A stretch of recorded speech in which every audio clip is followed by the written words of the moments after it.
Sejumlah keterangan disampaikan ahli psikologi forensik dan ahli hukum pidana, mulai dari relasi yang terbangun antara Sambo dan para ajudannya, hingga kesamaan niat para pelaku pembunuhan berencana. Apakah keterangan ahli ini menguntungkan terdakwa Ricky Rizal dan Kuat Ma'ruf? Kami akan perbincangkan bersama dengan penasihat hukum Ricky Rizal, Erman Umar, dan ahli psikologi forensik Reza Indragiri, serta pakar hukum pidana Hipnu Nugroho. Selamat petang Bapak-Bapak. Selamat petang, Mbak. Assalamualaikum. Waalaikumsalam warahmatullahi wabarakatuh. Pak Herman, menurut Anda poin penting apa yang perlu digarisbawahi di persidangan hari ini yang menurut Anda keterangan dari ahli ini bisa meringankan atau menguntungkan klien Anda? Hasil yang kami gali dari ahli hari ini, apalagi terutama setelah kita mengetahui bahwa ahli ini juga dilibatkan oleh ahli yang lain yang diminta oleh penyidik sebelumnya, yang juga sudah ditampilkan namanya Ibu Remi di dalam persidangan yang diminta yang dihadirkan oleh jaksa penuntut umum. Ya. Cuma waktu itu belum sempat tergali karena itu bersama-sama kita dihadirkan. Semua terdakwa Sambo, Putri, Kuat, yang lain-lain, sehingga nggak cukup waktu untuk menggali. Setelah kita hadirkan ini secara khusus, selain dari fakta-fakta yang lain kita tanya, kita meminta juga hasil hasil pemeriksaan dari ahli forensik yang lalu itu, yang mana menyampaikan beberapa profil dari saudara Ricky Rizal. Di antaranya seperti pertama, kalau ini taraf kecerdasan di atas rata-rata itu hal yang biasa lah ya, mungkin Sambo atau yang lain juga seperti itu. Apa yang Anda garis bawahi poinnya? Yang lain mampu mengaktualisasikan ya, potensi intelektualnya secara logis dan rasional. Kedua, konsep diri yang baik. Artinya setelah hasil wawancara dari tim ini. Kemudian yang lain misalnya minat sosial tinggi didukung dengan keterampilan sosial yang memadai. Kemudian menampilkan diri apa adanya di lingkungan. Kemudian kepatuhan yang tinggi gitu. Apa maknanya untuk Anda dari hasil-hasil psikologi itu? Hasil yang diproses, yang disampaikan oleh ahli ini berdasarkan wawancara, berdasarkan ini, saya lihat suatu hal yang positif. Artinya misalnya kalau kita hubungkan dengan fakta yang menyampaikan yang ada bukti seolah ada kecurigaan pada saat saudara Ricky mengamankan senjata Joshua di Magelang, pada saat setelah terjadi ada pertengkaran antara Joshua dengan saudara Kuat, itu dihubungkan juga dengan lie detector bahwa apa yang disampaikan itu sesuatu hal yang positif. Dari kacamata si Ricky, menurut itu yang kita anggap hal yang positif. Mas Reza, Anda setuju bahwa itu memang hal yang menguatkan dan juga meringankan atau menguntungkan Ricky Rizal dari hasil-hasil tes psikologi yang kemudian dihubungkan dengan tindakan Ricky Rizal yang mengamankan senjata milik Joshua setelah ada keributan di Magelang? Apa boleh buat? Penalaran saya dipandu tanda petik oleh dakwaan bahwa ini merupakan pembunuhan berencana, menjadi dasar bagi saya untuk berasumsi bahwa setiap perkataan atau setiap perbuatan niscaya ada unsur perencanaannya. Lalu kemudian kita bicara tentang perencanaan itu seperti apa? Perencanaan itu terindikasi dari ada tidaknya 4 unsur di kepala masing-masing terdakwa, yaitu target, insentif, sumber daya, dan resiko. Nah, kalau 4 unsur ini juga ada di dalam kepala terdakwa Ricky Rizal, maka dari sudut pandang psikologi bisa saya katakan bahwa perencanaan itu terpenuhi. Tetapi kalimat saya ini bukan menghakimi, kalimat saya ini merupakan produk dari penalaran keilmuan yang saya ketahui.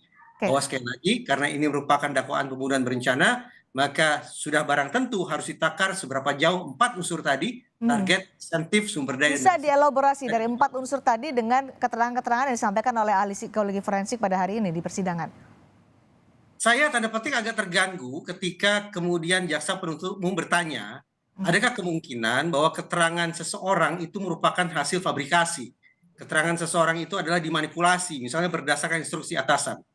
Kenapa saya terganggu? Karena ahli tadi sempat mengutarakan adanya relasi kekuasaan yang sedemikian kuat. High power defense atau semacam itu yang diutarakan oleh ahli.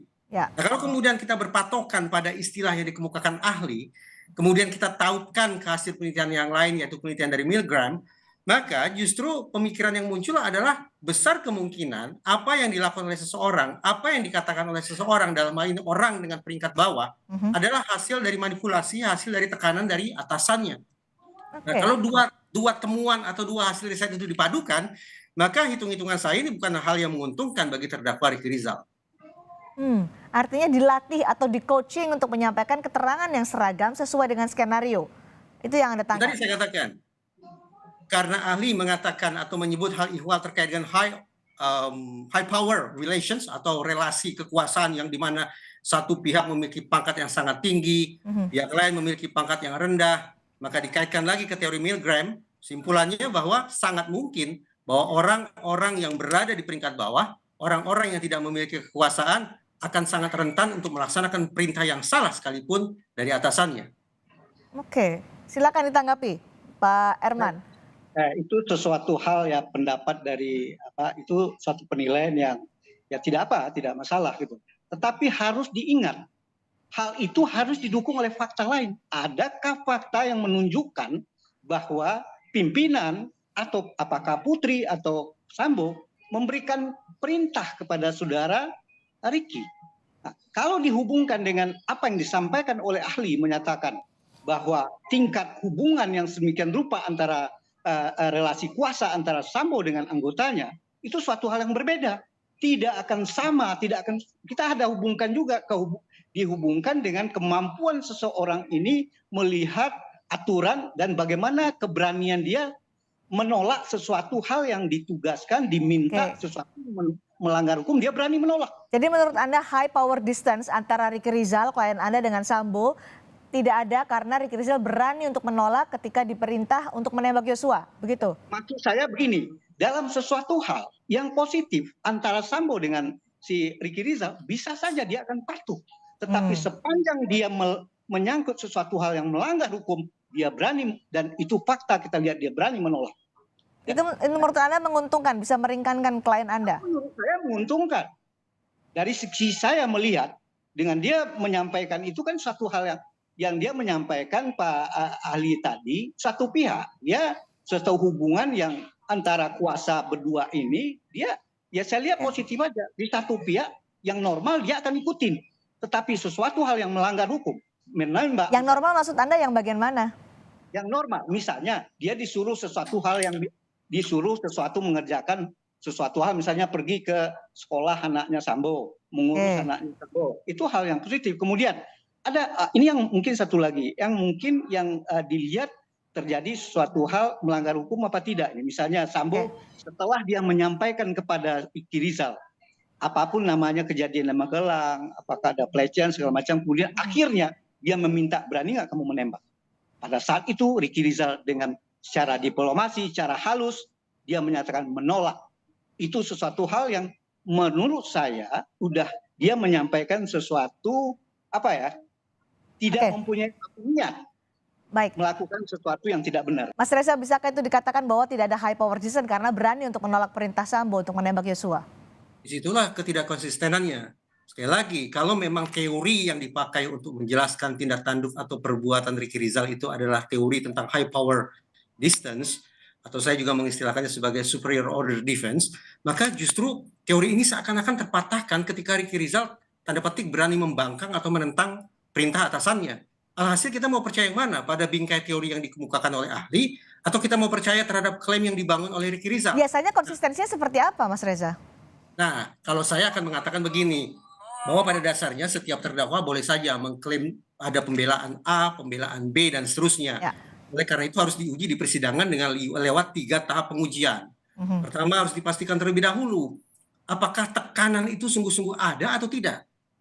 Yang kedua, kalau tekanan itu memang ada, persoalan yang kedua harus diuji adalah apakah terdakwa ini punya tidak kemampuan, kewenangan, kekuatan, kepercayaan diri, atau instrumen lainnya untuk membangkang, untuk menghindari, untuk menentang, untuk menjauh dari tekanan tersebut. Yang ketiga, apa gerangan resiko yang akan dialami oleh terdakwa ketika dia menentang perintah, instruksi dari atasannya itu. Nah, kalau ketiga tahap pengujian ini terpenuhi, maka baru masuk akal bahwa klaim terdakwa bahwa dia melakukan A, B, C karena tekanan itu bisa dipahami, bisa diterima.